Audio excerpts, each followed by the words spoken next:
Hello, let's try this video again, this time with the mic turned on. That's probably a good idea. So let's talk about Tchaikovsky's third and final book in this series. It only took me 2/3 of the month to get around to it. So let's get into it. I didn't like the book. It was back to the same formula of the first book, which is to say, no real plot, just emergency after emergency.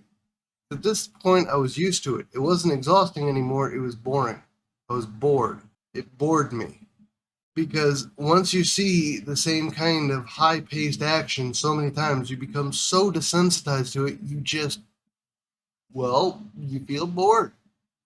Idris is basically an addict at this point. All he wants to do is go back to his precious little experiments, and when he's not doing his precious little experiments, he's whining about wanting to go back to his precious little experiments. People are still trying to capture him because he's the super magic boy, or old man. And that's basically the first third of the book, which is part 1, I think. The book's in 4 parts, but part 3 is short. In part 2, it's more of the same. The book feels like it still has no real direction. The Idris plot kind of tells us there's a direction, but it doesn't feel like there's one because all this other stuff going on. There's this Raven subplot who's like this bad guy who's rich and powerful and wants to control Idris that ends up being a whole lot of nothing, which means it just wasted our time. That section didn't need to be there. There's a new Solace subplot where bad things are happening with her people. Same. It didn't need to be there.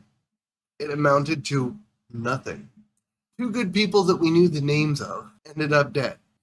Otherwise, the status quo was returned and nothing happened. So why is it in the book? It wasted our time. It's padding. Stop padding out the damn book. Idris feels slightly less annoying in part 2, which is a bonus, but this is mostly because he's been captured and now he's enjoying himself by irritating one of the bad guy factions. It amounts to nothing. Havar is still around. I still don't understand why. You could drop Havar from the entire series as a named important character, and the series wouldn't change. Ollie is still the only person in the book doing interesting things. Her subplot is legitimately interesting because she's actually making progress and the thing she does has impact. And that's basically how part 2 goes. Like I said earlier, part 3 is like 5 chapters. It's not really a part, it's an intermission of sorts between parts 2 and 4. Still too many things going on that have nothing to do with the main plot, if the book can even be said to have a main plot. But then we get to part 4, and then we're back to good writing. This is back to the writing we saw in book 2, where you can feel a real plot. The subplots feel like they have something at least tangential to do with the main plot, other than Ollie, but her part is so interesting at this point that I'm accepting that. And it's really sad when your subplot of like a secondary character is so interesting that you've had to just fill the book with it to pad it out. You should have just made a book about her with her good friend, the crazy old dude who doesn't age. That would have been a more interesting storyline.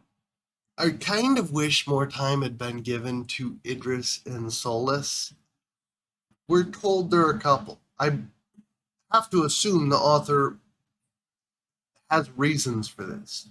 But we're never shown them acting like a couple other than a couple points. We're never given time with them to understand why they work as a couple. We're simply told, hey, these 2 are a couple. Yeah, get used to it. Just drop every Havar section and replace it with people talking to each other like normal human beings, or aliens in some cases, And just give us that.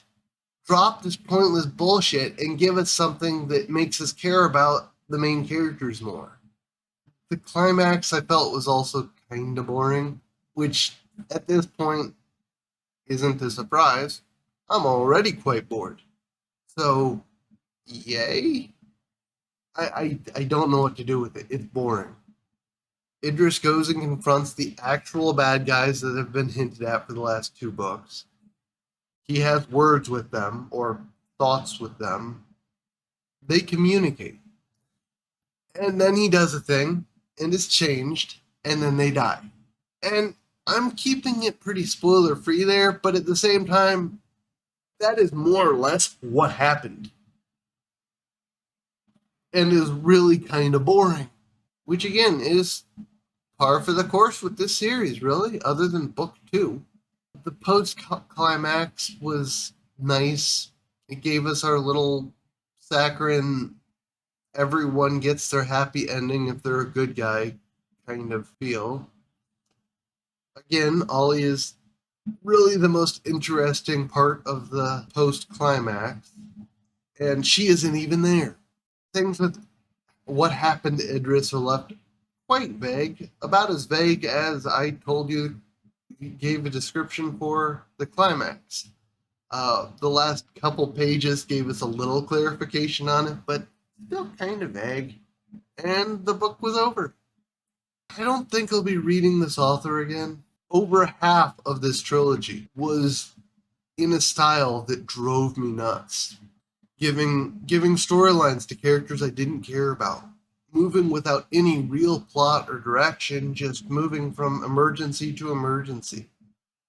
You could barely feel a primary plot through the series.